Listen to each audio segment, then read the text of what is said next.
When people hear the statement, God was made up, it sounds bold, almost confrontational. But at its core, it's a simple claim about human history. Every god we've ever worshipped was imagined, described, and spread by people. And once you strip away the aura of the sacred, what remains looks less like divine truth and more like human storytelling. We can trace this pattern across civilizations. In ancient Mesopotamia, gods were tied to rivers and agriculture. In Egypt, gods mirrored the political order, with pharaohs standing as divine intermediaries.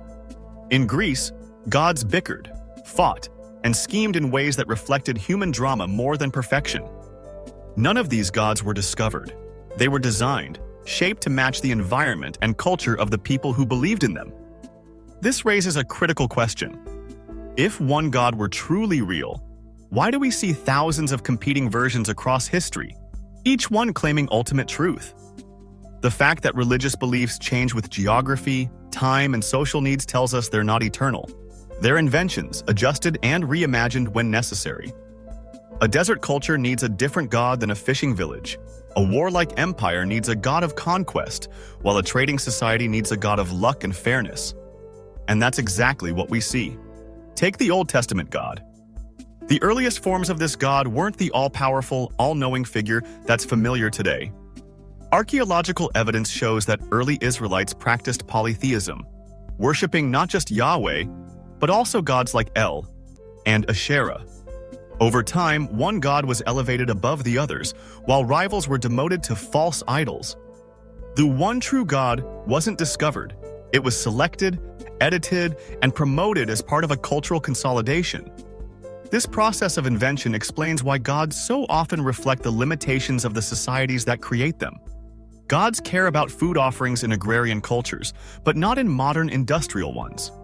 They regulate sexual behavior in patriarchal societies, but they rarely speak about technology or environmental sustainability until humans make it an issue. The divine always lags behind the human, which makes sense if the divine is actually human in origin. What also stands out is how gods conveniently share human biases. Ancient Greek gods had favorites, got jealous, even made mistakes. The biblical God shares tribal loyalties, rewards his followers, and punishes outsiders. These qualities aren't divine. They're projections of human desires and fears. It's like holding up a mirror and mistaking the reflection for something transcendent. Psychology supports this idea. Humans are wired to see patterns and agency, even where none exist. A rustle in the grass might be the wind, or it might be a predator. In early human evolution, it was safer to assume an intentional agent was behind every sound. This bias created fertile ground for belief in spirits, ancestors, and gods. Cognitive science shows that children naturally attribute purpose to objects and events, which makes supernatural explanations feel intuitive. Over time, those intuitions solidified into religions. Not because they were true, but because they were useful. And usefulness is the key. Gods weren't just invented, they were functional. They offered explanations for natural disasters before science. They gave rulers legitimacy when political systems were fragile. They enforced morality when legal structures were weak. In this sense, gods are tools. They make societies more cohesive, they make leaders more powerful, and they make uncertainty less terrifying. That doesn't mean gods are real. It means they're effective myths. Think about how religions evolved to survive. Christianity didn't spread by accident. It absorbed elements of other traditions to become more appealing. Pagan festivals turned into Christian holidays. Local customs were rebranded as sacred rituals.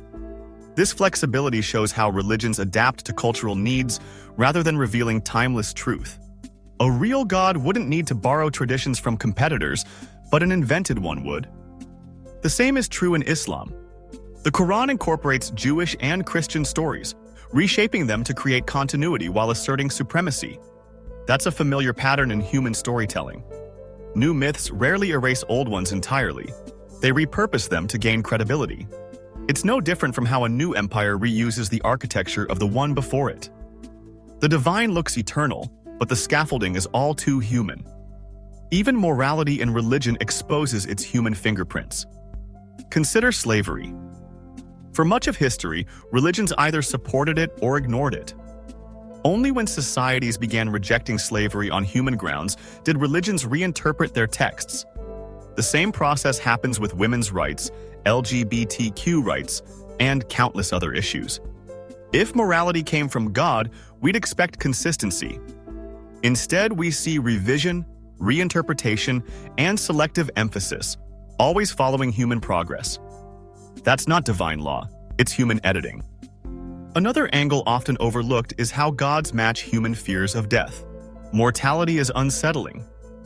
The idea that consciousness simply ends feels unbearable to many. A God who promises eternal life provides comfort and control. It doesn't matter that there's no evidence. It matters that the story soothes. In this sense, gods are not just made up, they're custom-designed to answer the hardest questions we face. They're less about truth, more about emotional survival. We also see how gods are tied to identity. To say, "my God is real," is to say, "my group is legitimate." That's why religious wars are so intense. If gods were independent beings, why would they care about human borders or languages? But if gods are made up, then of course they align with local tribes, because they were created to serve those tribes. That explains why religion so often divides rather than unites. The gods don't bring people together.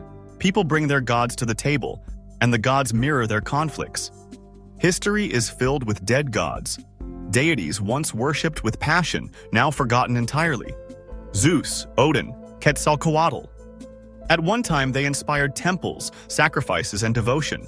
Now they're studied as mythology, not lived as truth. The only difference between those gods and today's is time. If those gods were clearly made up, why should we assume the surviving ones are any different? Survival doesn't equal truth.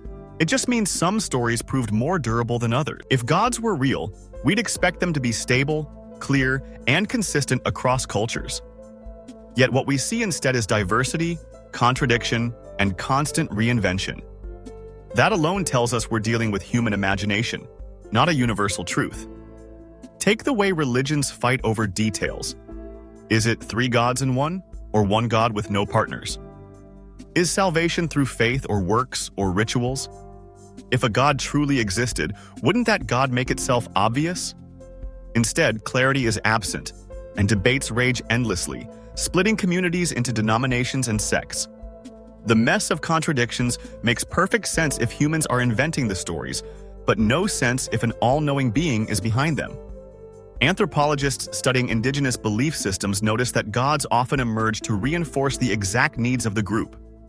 A hunting culture envisions animal spirits guiding them.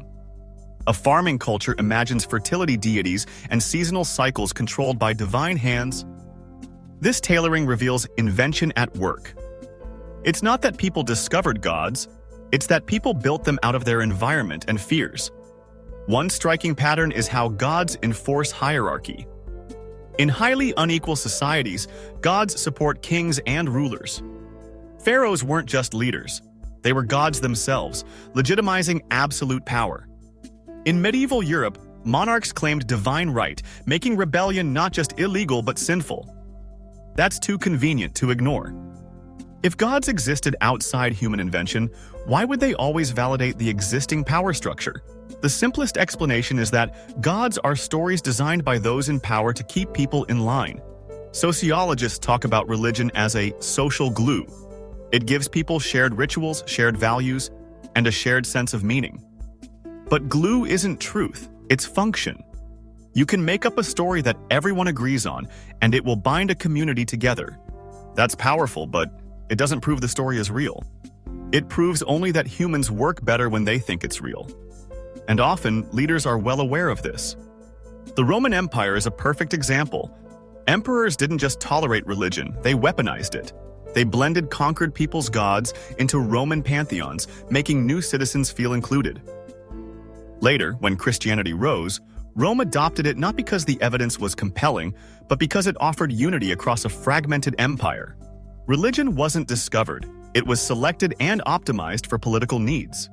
This selective use of religion is still visible today.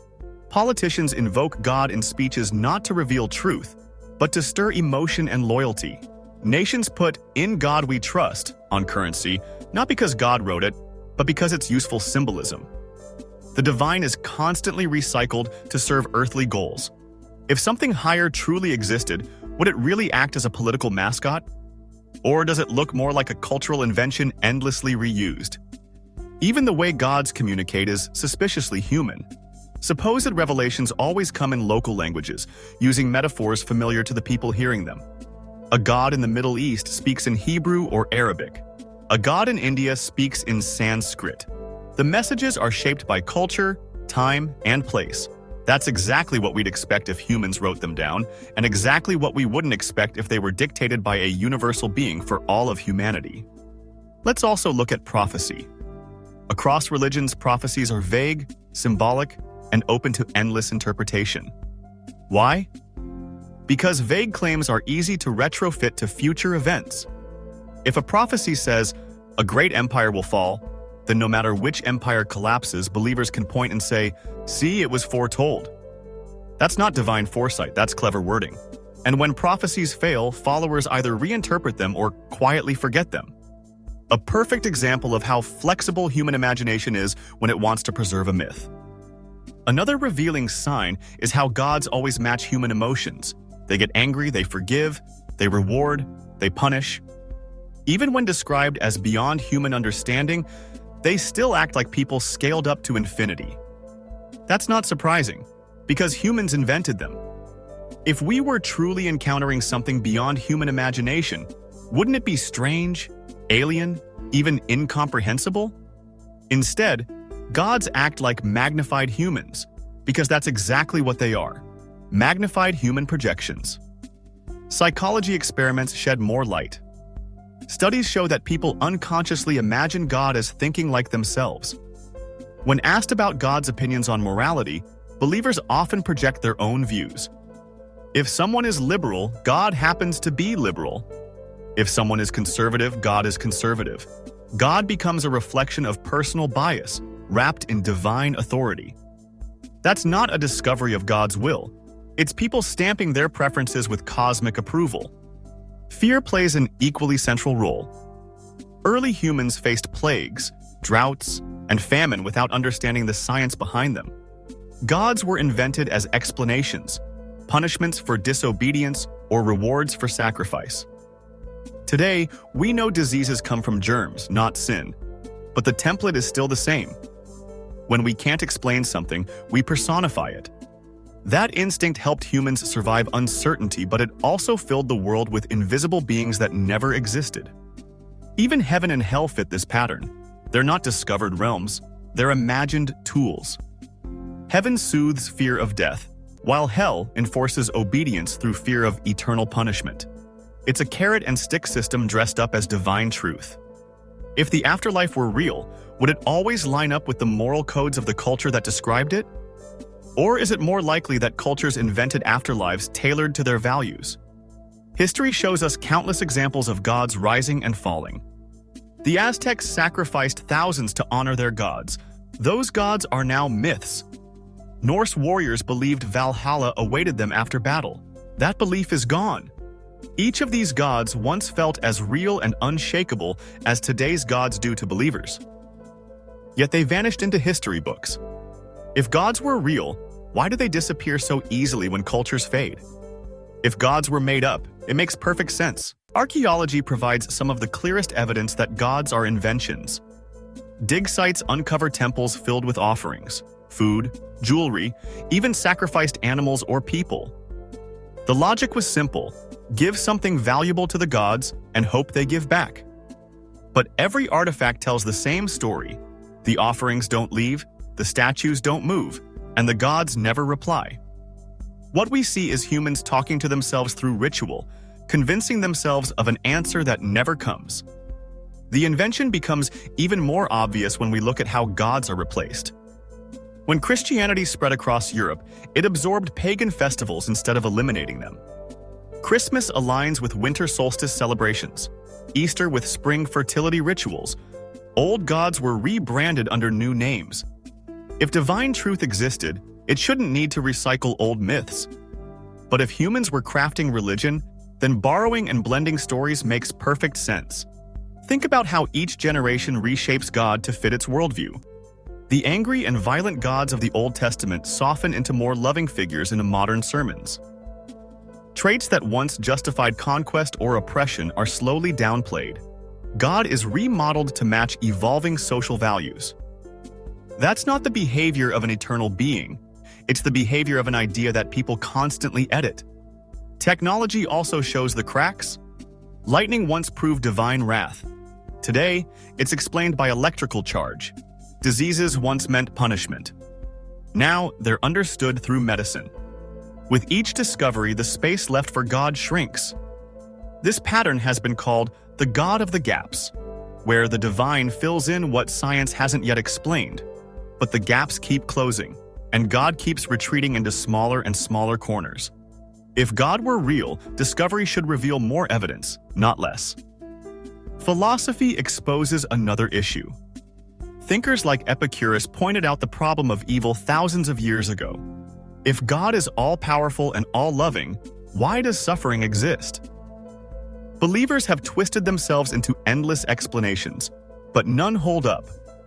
The question remains unanswered because it was never a real dilemma for a real being.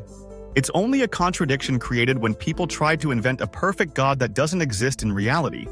Powerful institutions rely on that invention. Churches, mosques, temples, entire economies and hierarchies depend on belief. If gods were undeniably real, they wouldn't need constant defense. People wouldn't need sermons every week to remind them. The evidence would speak for itself. Instead, the repetition, the rituals, the indoctrination all reveal fragility, like a story that needs retelling because otherwise people forget it. Education is a perfect test case.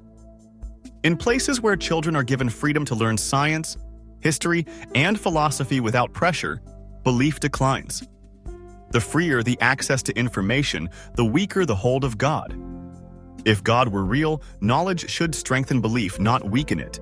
But because God was made up, exposure to facts pulls the curtain back. Consider how religions change their doctrines when they can't ignore reality anymore.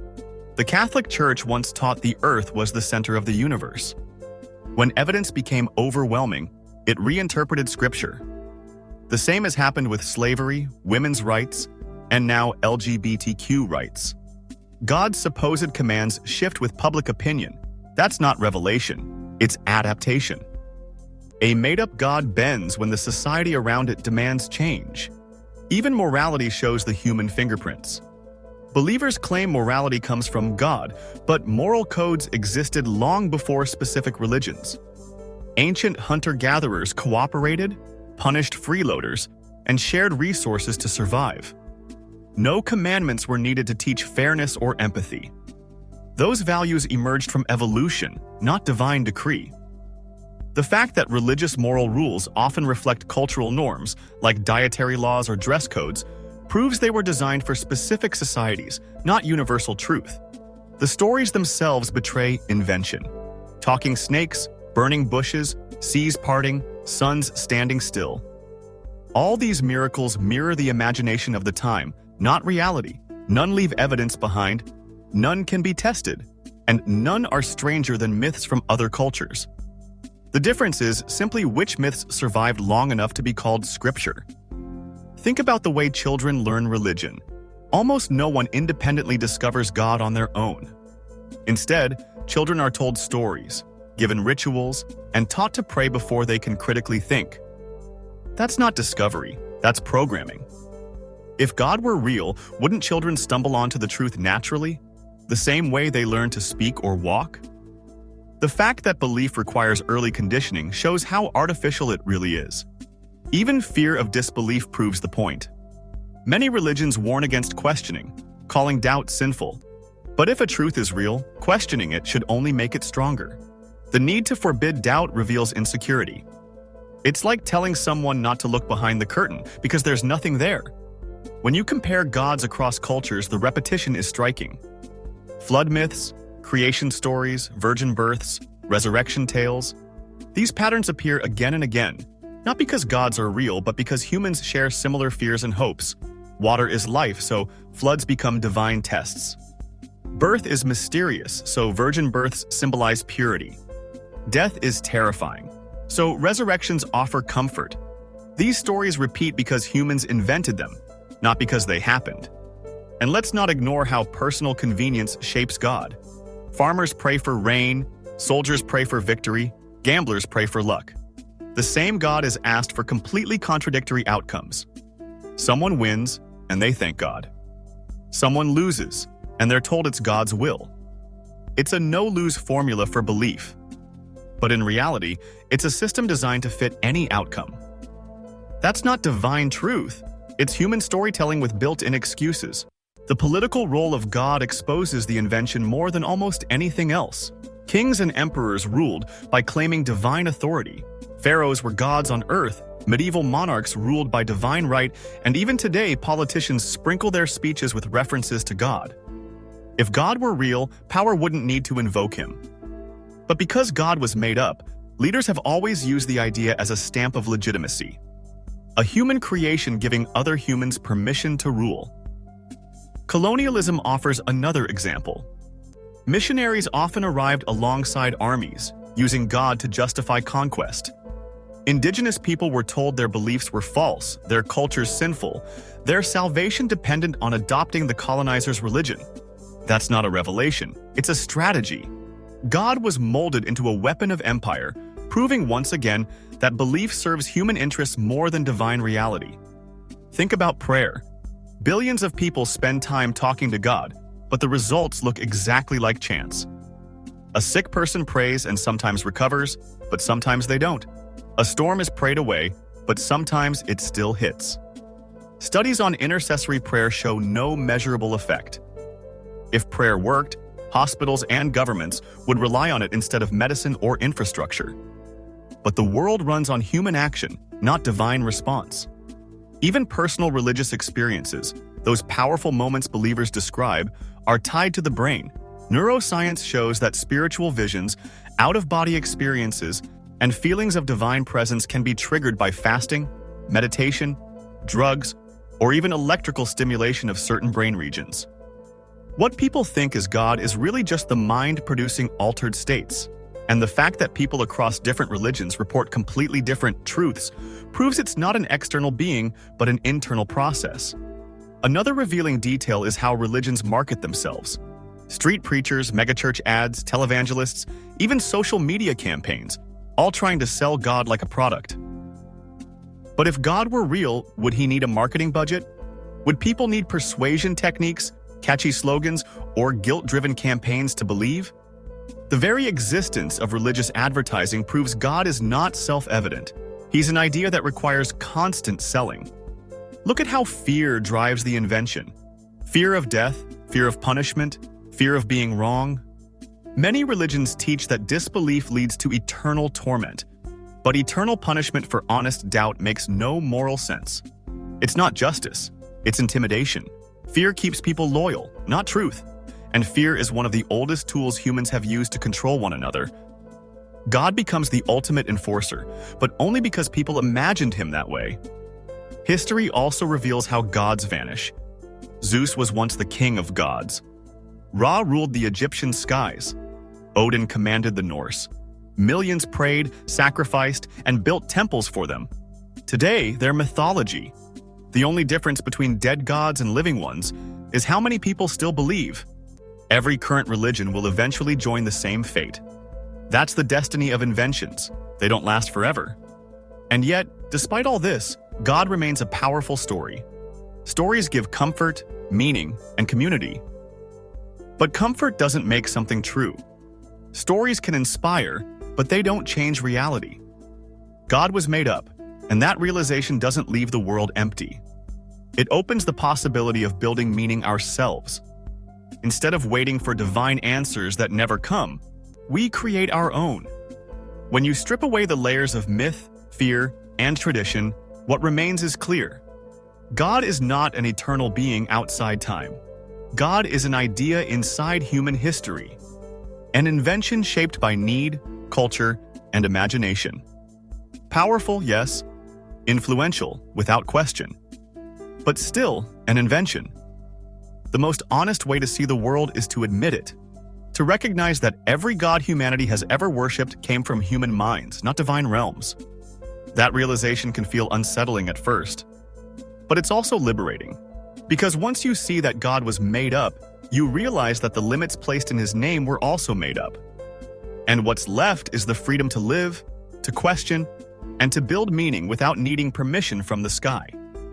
As philosopher Ludwig Feuerbach once wrote, "Man creates God in his own image." The evidence, the history, the psychology all point in the same direction. God was made up. And the moment we see that clearly, we begin to understand not just the past but the future we're capable of building on our own.